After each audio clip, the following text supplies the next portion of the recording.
Joining us for this press event. My name is Heather Dubois-Bournon, and I am the Executive Director of Wisconsin Public Education Network. I'm going to introduce our digital organizer, Christian Phelps, who will be the MC for this event.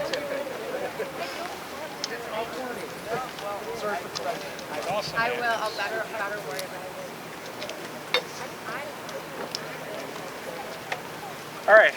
Hello, everyone. I'm Christian Phelps, digital organizer at Wisconsin Public Education Network, and I'm from this neck of the woods, from Eau Claire.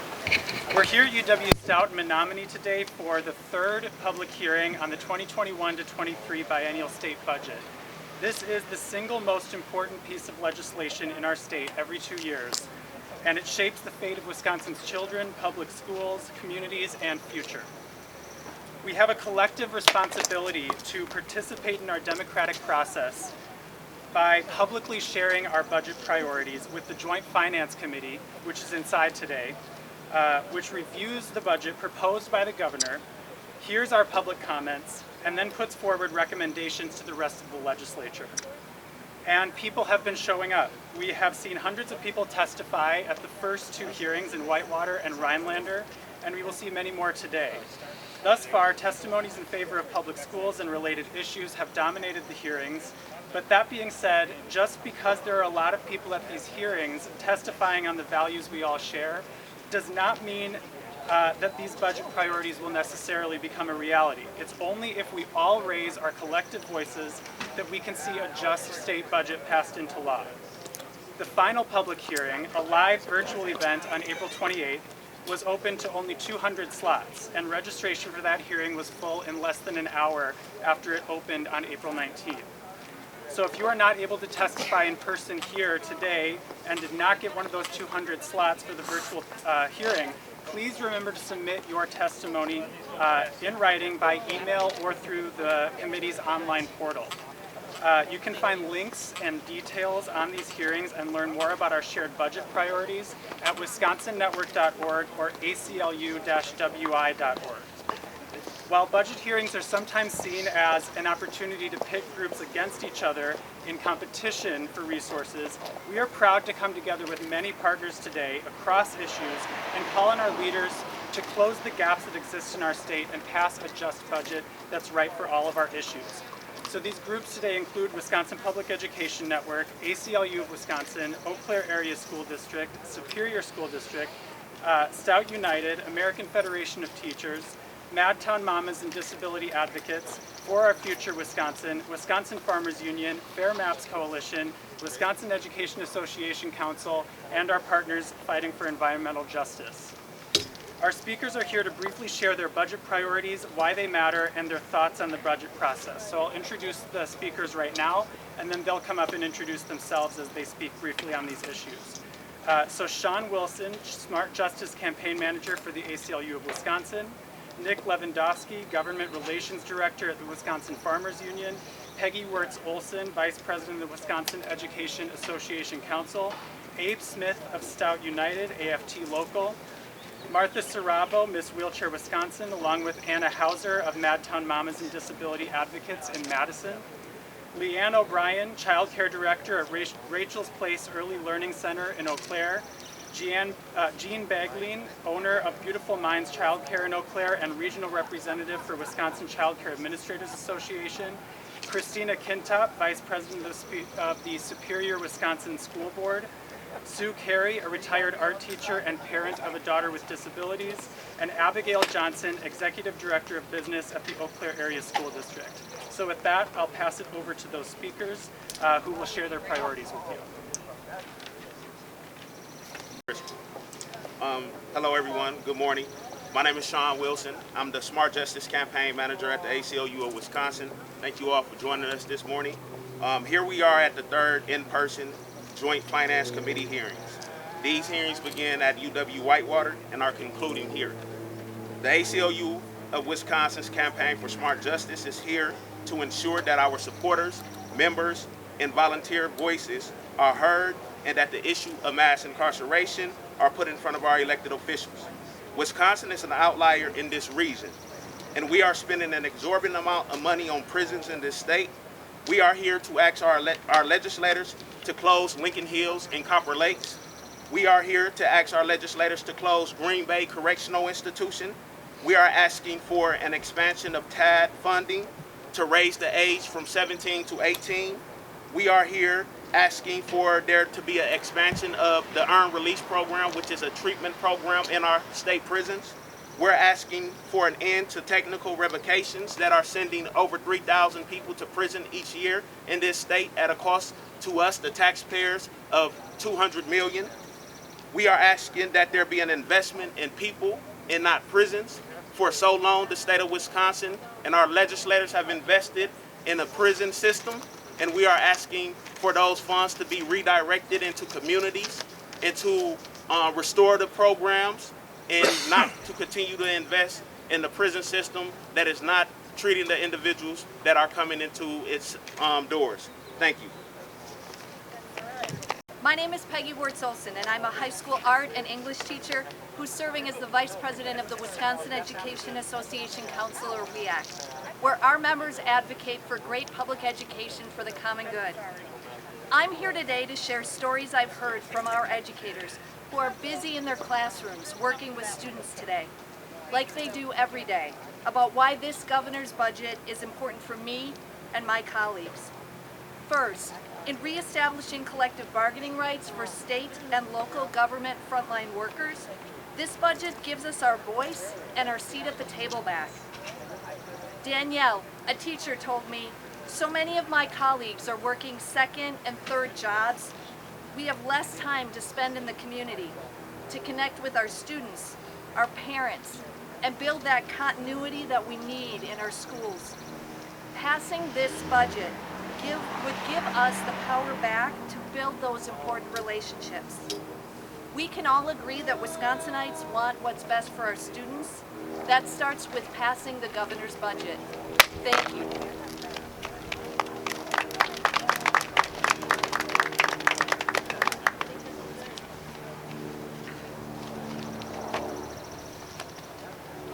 My name is Abe Smith. I'm here representing Stout United. We are the Union of Professional Teachers at UW Stout, Chapter 6503 of AFT, Wisconsin. We are here because the UW system has been starved and neglected for a decade, and now is at the breaking point. Public universities are the key to social mobility. Public universities build a diverse middle class, and public universities make our future possible. We want a future for Wisconsin where we can innovate with technical expertise and act as citizens with a rich understanding of our culture and history. The UW system is full of brilliant people who put their heart and their soul into their students. But resources every year are scarcer and scarcer, and every year we have to make painful cuts that harm our students and weaken our programs. Too many of our best instructors are leaving. They're demoralized and underpaid. If nothing changes, then campus finances will likely collapse in the next biennium. There will be nothing left to save by 2025. The governor's budget would save the UW system. It is essential that the state legislature funds the tuition freeze, and allows greater flexibility for UW system finances, and allow collective bargaining for the professional instructors. The UW system as a whole is on a razor's edge, and this is the moment we decide its fate. Thank you.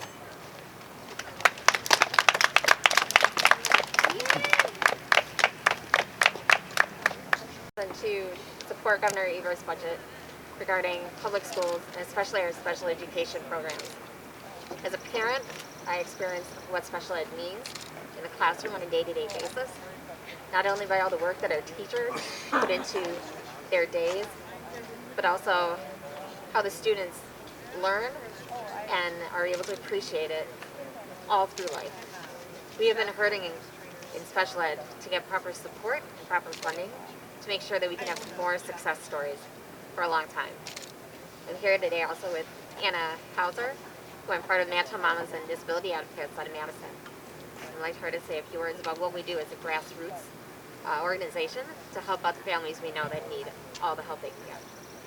Hi, my name is Anna Hauser. I am the secretary for Menomonie Mamas and Disability Advocates. We formed because the four of us in our board came together and we realized that there were many other people who were just like us. We weren't alone. Going through special education can be incredibly lonely. You feel very isolated, and you think that you're fighting the battle uphill all by yourself. And what you realize at the end of the day, Xavier's over here agreeing with me, is that you're not. All of our stories are different. We all take different paths to get there, but everything is so intersectional. It's intersectional beyond special education, where funding the reimbursement rate for special education will have an impact for all students, and all students, from students with special education needs, students of color, all students, any student should have the same opportunity, and we can't steal from one to fund the other. It's not a pick or choose. We need to build our community, which starts in our schools. And if we don't fund our community, we don't build inclusive communities that can support each other as kids get older. Our group helps support special ed families, but we also bring in people from the community to be together so we can learn together. It's all about inclusion. We're part of a community together, and we're here today to advocate for the funding as proposed by Governor Evers of the 50% reimbursement rate, and we're here to share our stories as families. We brought our kids. My kids are going to tell their stories today. We're all going to go up and talk about, how does this impact my life? And it doesn't impact my life, like I said, the same way it impacts Martha's life, but it impacts all of our lives for all of our children. Thank you.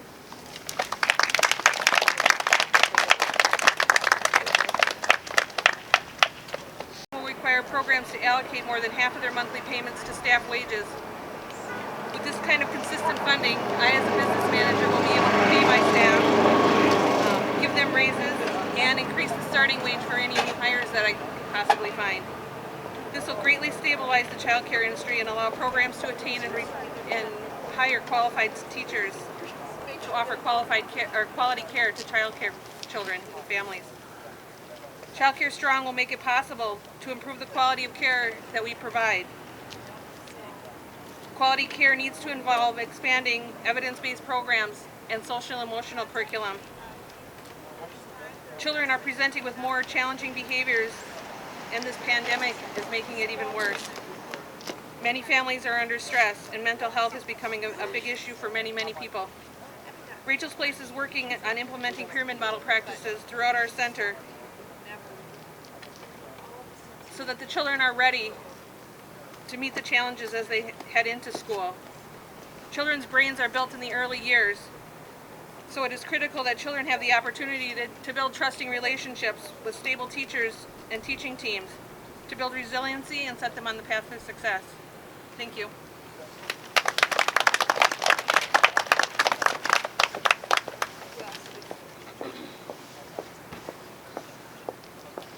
Good morning, and thank you for having me on this fine sunny day. I drove down from Superior. I drove 2.5 hours south to your northern city for the listening sessions.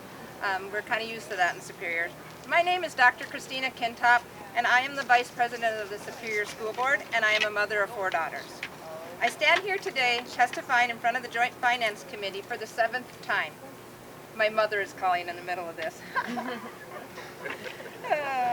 Love it. So I'm standing here for the 7th time testifying to the Joint Finance Committee. 21 years ago, I stood in front of this panel, and as a mother of 4 young children, I gave a very impassioned speech pleading to our legislators to support our children and fully and equitably fund public schools. Sadly, after all these years, today my message is the same.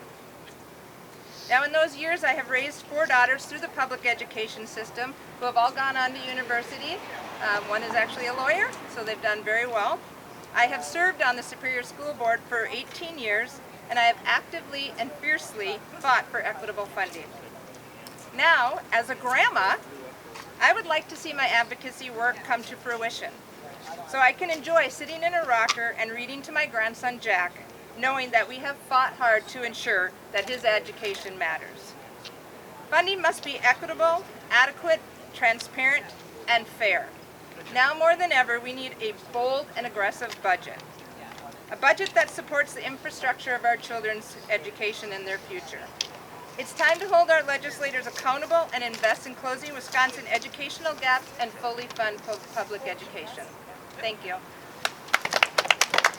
Susan Carey. I'm a retired art educator with 34 years experience and also the parent of an adult daughter with a disability. I have lived firsthand, both professionally and personally, the impact of the deterioration of special education funding. When our daughter first entered elementary school, she was included in her neighborhood school, given the support she needed to be part of the school community, and successful in both her special education and regular education classrooms. It was a great experience. As the gaps in special education funding increased, she was no longer able to be as included as she had been. Teachers, paraprofessionals, and therapists were stretched thinner and thinner, and their ability to meet all students' needs became more difficult. There were fewer opportunities for inclusion in regular education settings. This is one example of how the gap in funding actually fosters segregation of students with disabilities. As this gap in funding grew and our daughter got older, there were fewer resources available to help her be successful in school. We were lucky to have amazing teachers in her high school, but for her to be included in any regular education classroom, she would need support, which was simply not available. The lack of adequate special education funding hurts everyone. Dollars taken from general education funds to help cover special education reduces resources for all students. Also, as students with disabilities are segregated from the general education community, other students do not have the opportunity to learn alongside a diverse population. As a teacher, I saw this also. Students were either not able to come to my class because necessary support was not available, or students with high needs who were in my classroom were frustrated because I was not able to give them the time and attention they needed to be successful. Any student who feels this kind of frustration will begin to give up and their self-esteem will suffer. The need for community support has followed my daughter her entire life. Now, as an adult, she is part of the IRIS program, which helps us manage her care. This is a much-needed program and successful program which helps our daughter to be as independent as possible. I think you would agree that it is incumbent upon us as a society to make sure that everyone reaches their full potential. Restoring special education funding to the promised level will help to do this. Thank you.